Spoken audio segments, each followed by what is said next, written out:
catch your eye. Hi, I'm Donna-Marie from Relish Cooking Studio, and today I'm going to show you how to make risotto. Now, risotto is one of Italy's most famed dishes.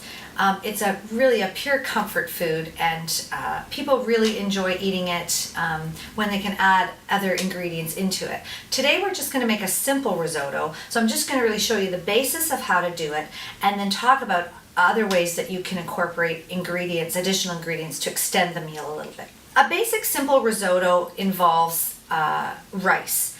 That is what risotto means in Italian. It means a rice dish.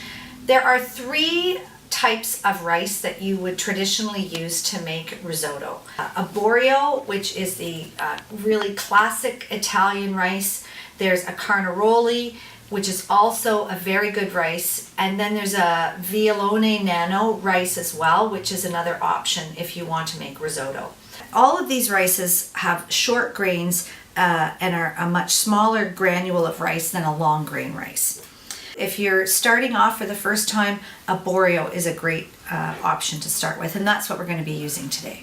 Today I'm going to use a risotto pot, and this is a pot designed specifically for risotto, but you can also use it for braising and baking things in the oven. The other thing you want to make sure when you are making risotto is use a wooden spoon, because if you use a metal spoon, you can have a reaction between the metal pot and the metal spoon to the rice, especially when you add the acid components to the dish. So it's best to use a wooden spoon, and it just makes the stirring and the taste in the end much better. The first step to actually cooking the risotto, what we call, is laying down the flavors. And we're going to start by toasting the rice in some butter and oil. So I'm going to add 3 tablespoons of butter to the pot, and I've got my pot on a medium high heat. And then I'm also going to add a couple tablespoons of olive oil.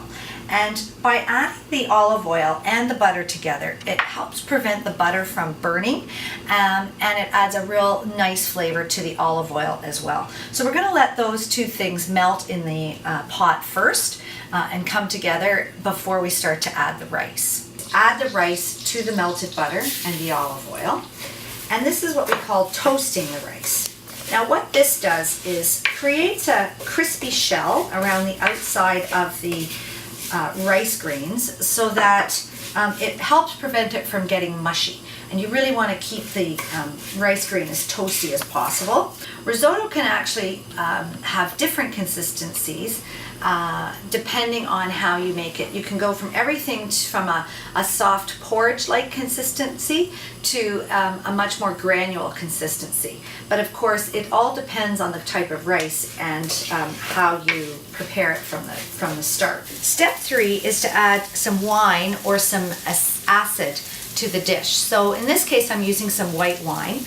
And it's important to add the wine before the stock, because direct contact with the bottom of the hot pot will help burn off the alcohol, leaving only the wine's really subtle flavor. I'm using a really simple dry white wine. Avoid those that are really woody, have a real woody flavor, such as a Chardonnay or a really sweet wine.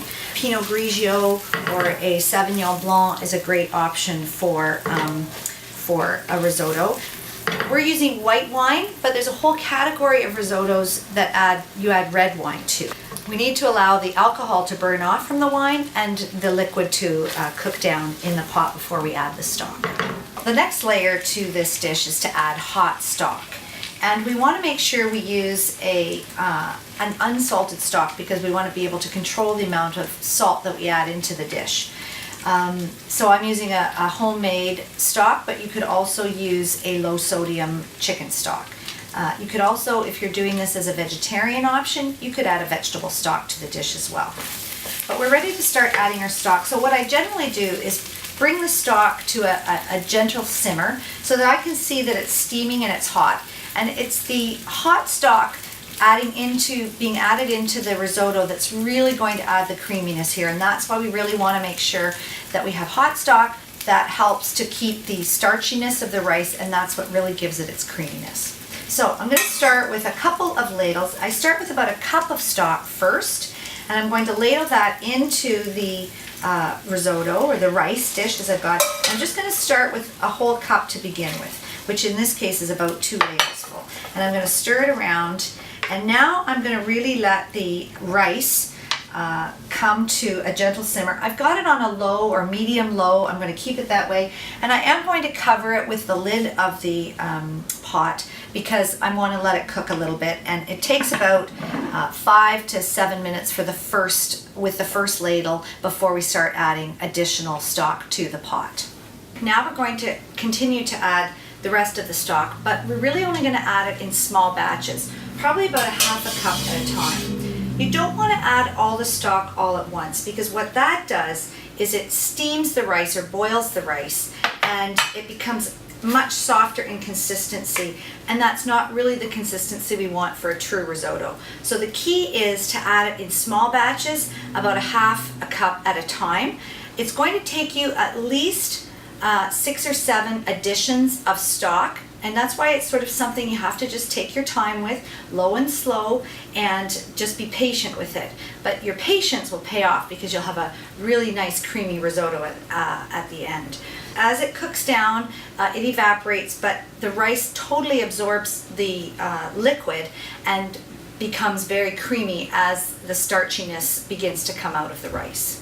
So you can see how the rice has already absorbed a lot of the liquid and has almost doubled in bulk. Now I'm going to add probably almost the final addition of stock, because this will just add that extra creaminess to the risotto as it finishes cooking. When you do make risotto, it doesn't need constant attention. You really just need to stir it every once in a while in order to prevent it from sticking to the bottom of the pot all the time. But it's not about the starchiness of the rice at all. It's about preventing it from sticking. So how do you test for the doneness of the risotto? Well, 2 things. You can look at the rice and you want to see that it's plumped up, it hasn't burst open, and it's almost doubled in volume. So this pot of risotto certainly has done that. The other thing you want to do is to taste it. So you're just going to make sure that you have a al dente consistency, which means it's still got a little bit of a bite, but it's not soft and mushy. So my rice is perfect. I'm going to add 2 last ingredients. One is to just add about a tablespoon of butter back into the dish. And then the last component is to add the Parmesan. I've got about a cup of finely grated Parmesan, and you want to make sure that you use really good Parmesan cheese. A Parmigiano Reggiano would be a perfect choice. Try to avoid using the canned or pre-packaged Parmesan. It's far too salty and will just really deteriorate the overall finish of the dish. So I'm going to add about a cup of Parmesan in here and stir that into the risotto. And now I can see that I've got this wonderful creamy rice mixture.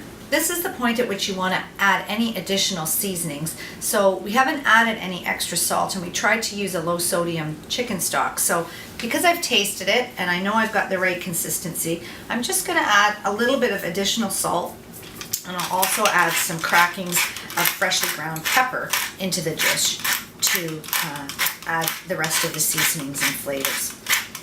One more taste for flavor. Perfect. Now I can scoop my risotto into the bowl and garnish it with just a little bit of parsley. And that's how you make a creamy risotto.